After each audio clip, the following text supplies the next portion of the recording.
We've talked a lot throughout the years about the type of player that he could be, and you know the moments that he's had.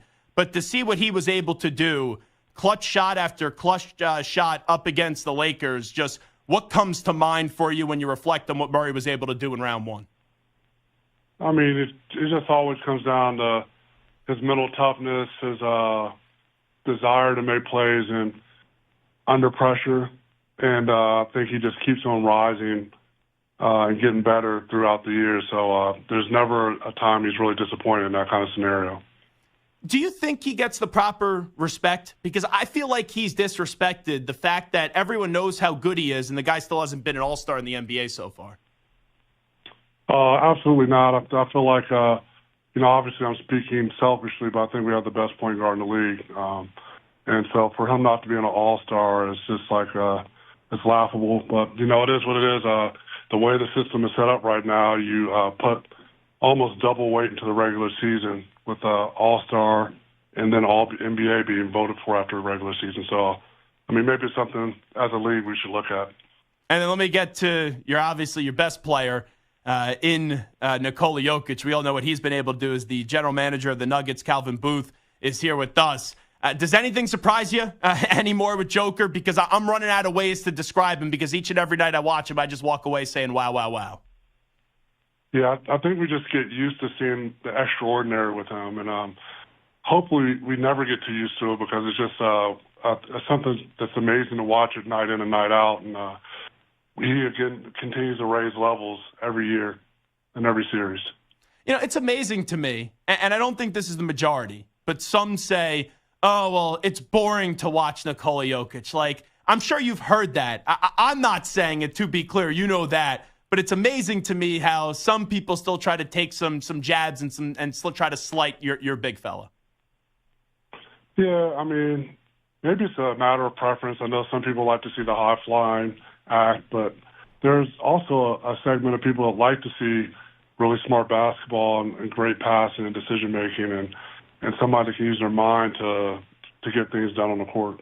You've been around this game for a long time, from many different parts and many different roles in this game. I'm just wondering, as someone that is a basketball lifer like yourself, when you have someone that's on his way to being one of the greatest players ever, already a 2-time MVP, probably going to be a 3-time after this year.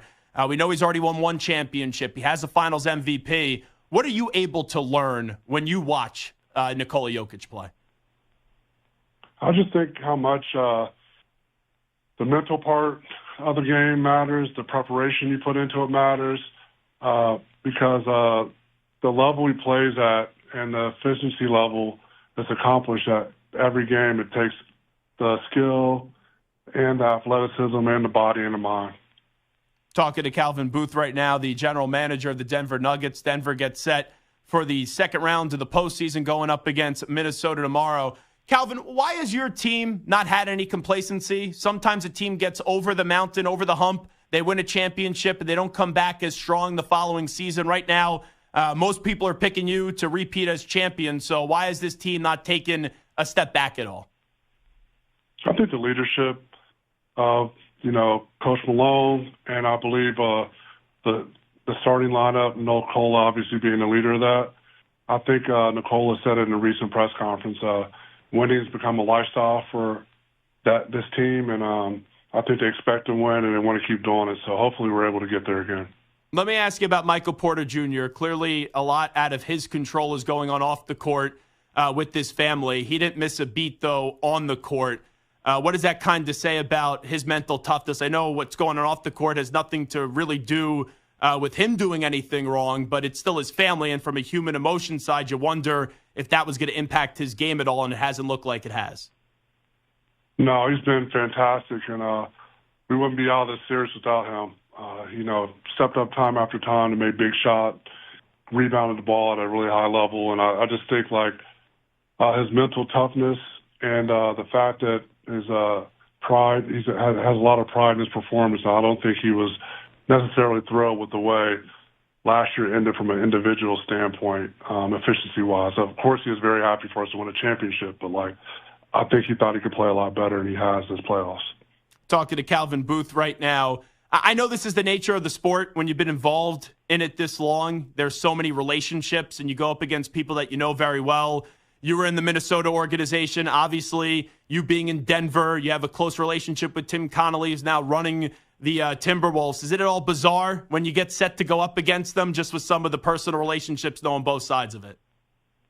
I think it's normalized. I think last year was definitely a little bit different, but I think this year both teams are focused on trying to get to the next round, and we've kind of gotten accustomed to the new setup here. And obviously, after whoever wins the series and the series concludes, everybody will go back to having the relationships they had before the series. But I think you're going to see two teams that are really wanting to compete at a high level, and both teams that want to make the Western Conference Finals. So hopefully, it's spirited and competitive. I know it's only a second-round series. You talk about the Western Conference Finals. This has a Western Conference Finals feel to it. Do you agree with that? Just wondering. Yeah, I think by the nature of us being the returning champions, and I think the kind of season Minnesota had, I think that's why you're going to have that feel. I mean, last year when we played Phoenix, it was almost the same kind of feeling because we had both teams were kind of way up there and their chances to win the title, and we were able to prevail, and we went on to win it. So I think the West is just so tough that, like, it's going to be like that. I think next round, whether it's the Clippers or Dallas that advance, next on the other side of the bracket, rather, I think it's going to have the same feeling between those two teams in Oklahoma City. When you just having the respect you have for the game and you get ready right for this matchup, when you look at Anthony Edwards and his stardom has taken a big step this year, people are saying he could be a future face of the league. Just what are you seeing out of Anthony Edwards right now? I think his explosiveness, athletically, and also explosiveness and his ability to score 25 points in 8 minutes. Like, I think that's what's terrifying with him as a player. And we've seen those moments playing against him over the last few years. Hopefully, we have the defenders and the game plan to limit those moments, but it can happen at any time. Yeah, I want to ask you this because the last few days people are talking about who's the next face of the NBA. Some people have thrown Anthony Edwards into that conversation. You have the best player in Nikola Jokic. Do you feel like the player you have in Nikola Jokic, he's the next face of the NBA with guys like Durant and KD and Steph Curry getting a little bit up there in age? Yeah, I don't think it's really for us to decide as an organization or Nikola to decide as an individual. I think the league and the fans kind of somehow come to that conclusion. All I hope we do is we keep on having success as an organization and winning games and winning NBA championships, and hopefully Nikola and everybody else on our team gets the claim due. What was this offseason like for you? After you won the championship and then you got to retool and reload, what was this offseason like for you personally, Calvin? It was business as usual. I mean, we came off the parade. The draft was a couple of days later, and then you have to make roster moves. You want to try to retain Bruce if possible, and he had a great opportunity financially with Indiana that he couldn't pass up, and so we had to try to fill out the roster from there. But I think just getting the team ready, seeing how prepared they were going to be to enter the series, enter the season, considering how fatigued they were after the end of a long season. That was what we're anticipating, and I think the season went better than expected from that standpoint.